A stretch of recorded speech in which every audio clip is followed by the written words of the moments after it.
Lendas do Zohar sobre Shimon Bar Yochai.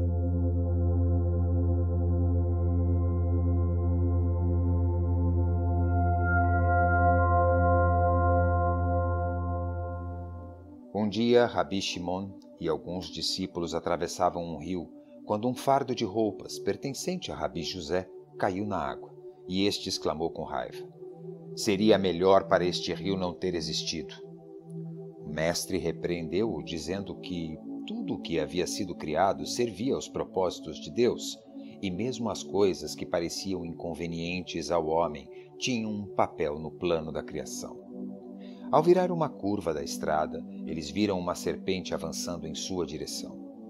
Os discípulos tiveram medo, mas o mestre disse: "Agora testemunharemos um milagre. Não temam." Naquele momento, surgiu um dragão que atacou a serpente e ambos lutaram ferozmente até caírem mortos. O mestre chamou a atenção dos discípulos para o milagre que havia se realizado em benefício deles, pois entre as duas bestas seriam todos certamente destruídos.